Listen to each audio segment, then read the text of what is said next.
네, 미국의 한국에 대한 관세 압박에 대해서 중국의 언론들도 예의주시를 하고 있습니다. 일부는 동맹을 배신한 행위라고 지적했는데요. 네, 베이징 연결해 자세한 상황 들어보겠습니다. 배삼진 특파원. 네, 베이징입니다. 네, 중국 언론들이 구체적으로 어떤 평가를 내놓은 겁니까? 네, 도널드 트럼프 미국 대통령이 한국산 제품의 25% 관세 인상을 시사하자 중국 관영 매체들이 이를 동맹을 배신한 조치라며 노골적으로 한국 두둔에 나섰습니다. 중국 관영 영자지 글로벌 타임즈는 미국의 관세 압박이 동맹국의 주권을 훼손하고 국제적 신뢰를 떨어뜨린다고 비판했습니다. 신화통신 계열 SNS 뉴탄치는 한국이 잠든 사이 트럼프가 기습에 나섰다며 관세 쇼 재개라는 표현까지 쓰며 깎아내렸습니다. 자, 이런 가운데 관세 압박이 나온 당일 중국은 서해 한중 잠정 조치 수역에 설치된 대형 구조물 일부를 이달 말까지 이동시킬 것이라고 밝혔습니다. 이동 대상은 석유 시추선을 개조한 관리 플랫폼으로 헬기 착륙과 인력 상주가 가능한 군사 전용 우려가 제기해온 시설인데 연어 양식 시설인 설린 1, 2호는 대상이 아닙니다. 중국은 이번 조치가 한국 요구가 아닌 기업의 자율적 판단이라며 외교적 양보라는 해석에는 선을 그었습니다. 中韩是海上邻国，双方一直就有关涉海问题保持密切沟通，推动妥善管控分歧，促进互利合作。 중국은 다카이치 사나이 일본 총리가 또다시 대만 유사시 개입 가능성을 언급하면서 강하게 반발하고 있는데요. 중국의 최대 명절 춘제 연휴 기간 한국을 찾는 중국인 관광객이 최대 25만 명에 다다를 것이란 전망이 나왔습니다.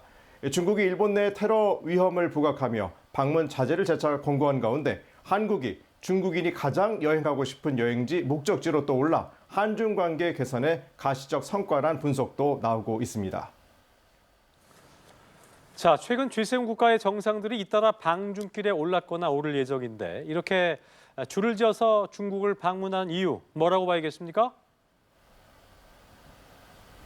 네, 핵심은 미국 변수 이른바 트럼프 리스크 때문입니다. 도널드 트럼프 대통령이 관세를 동맹국까지 확대하면서 서방 국가들의 경제, 통상, 불확실성이 급격하게 커진 것이 이유인데요. 최근 두 달 사이 프랑스와 캐나다, 영국 등 G7 국가 정상들이 잇따라 중국을 찾고 있죠. 이들 정상의 공통 목적은 안보가 아니라 무역, 투자, 또 공급망 안정 즉 경제 출구 확보입니다. 현재는 미국의 전통적 우방인 영국 총리가 8년 만에 중국을 찾았습니다. 영국은 키어 스타머 총리의 방중 이전에 미국 안보당국이 경고한 초대형 런던 중국 대사관 건립도 승인했죠. 시진핑 주석을 만난 스타머 총리는 하나의 중국 원칙을 존중한다는 입장을 분명히 했고 미국과 중국을 이분법적으로 선택할 필요가 없다는 인식도 드러냈습니다. China is a vital player on the global stage, and it's vital that we build a more sophisticated relationship. 시 주석은 중영 관계를 장기적 전략 동반자 관계로 회복하자며 영국 답방 의사도 밝혔습니다. 다음 달에는 독일 총리도 오는데 트럼프 행정부의 관세 압박으로 생긴 무역 공백을 파고드는 그야말로 실리 외교란 평가입니다. 서방 국가들 역시 한국처럼 경제는 중국, 안보는 미국이라는 구조적 딜레마 상황인데요. 트럼프 대통령은 영국과 캐나다의 대중 협력 움직임에 대해서 매우 위험하다고 경고하며 중국은 넘기 힘든 허들이라고 강조했습니다. 네, 중국 군부 서열 2위 장유샤 중앙군사위원회 부주석이 돌연 숙청된 배경에 관심이 큰데요. 미국 전현직 관료들이 잇따라 분석을 내놨죠. 네, 미국 전현직 관료들은 중국 군부 2인자 장유사 숙청을 중국군 지휘체계의 안정성이 약화할 수 있는 사건으로 보고 있습니다. 재작년 장유사를 직접 만났던 제이크 설리번 미 백악관 전 국가안보보좌관은 시진핑 주석이 신뢰했던 인물이라며 지진급 사건이라고 평가했습니다. 미 국방부 전직 중국 담당 고위 관리는 장유사가 대만 침공의 군사적 위험과 비용을 직언할 수 있었던 인물이었다며 중국군의 오판 위험이 커질 수 있다고 우려했습니다. 마르코 루비오 미국 국무장관의 발언도 있는데 직접 들어보시겠습니다.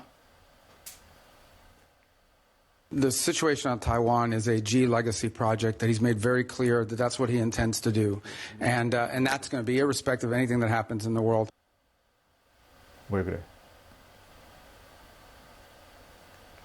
해외 전문가들 사이에서는 이번 숙청이 시 주석의 장기 집권을 위한 군 장악 강화, 이른바 연임을 위한 레드카펫을 까는 과정이라는 분석도 내놨습니다. 이런 가운데 중국은 무력 사용 포기는 절대 하지 않는다며 대만을 향한 강경 메시지를 재확인했죠. 실제로 대만은 장유사 숙청 직후 군 비상 대비 태세를 점검했고 라이 칭도 총통은 교황에게 서한을 보내서 무력을 사용한 현상 변경은 평화를 가져오지 못한다고 밝혔습니다. 중국 국방부는 장유사 사태가 군 지휘나 작전에 영향이 없다고 밝혔는데 직접 들어보시죠. 坚决查处张又侠、刘振立是党和军队反腐败斗争取得的重大成果，是党和军队有决心、有力量的重要体现。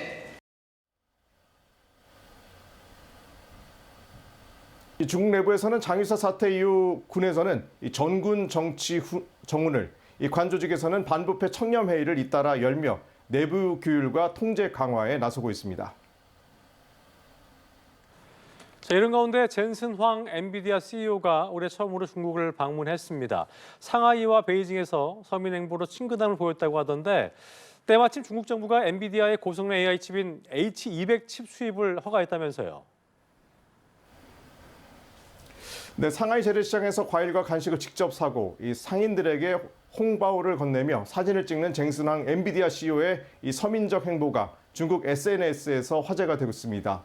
베이징과 선전에서도 허거식당을 찾아 종업원들과 어울리는 모습이 공개되며 중국 여론에 친근감을 쌓는 장면이 연출됐는데요. 자, 이런 가운데 로이터는 중국 정부가 엔비디아의 고성능 AI 칩 H200의 첫 수입 물량에 대해 통관을 허용했다고 보도했습니다. 허용된 물량은 40만 개 규모로 바이트댄스와 알리바바, 텐센트가 구매한 것으로 전해졌습니다.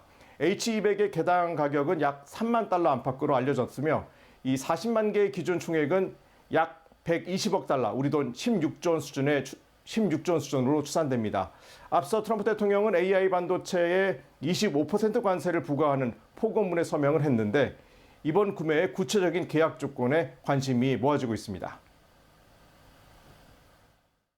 Actual license for H200 is being finalized, and I'm hoping that also the Chinese government would allow NVIDIA to sell in H200. So they have to decide.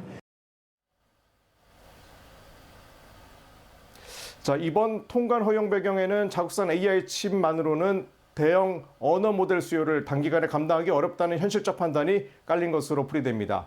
중국이 기술 자립을 강조하면서 칩 국산화에 나서고 있지만 AI 산업을 성장을 위해 당장은 엔비디아에 의존할 수밖에 없다는 딜레마를 드러냈다는 분석도 있습니다. 지금까지 베이징에서 차이나워치였습니다.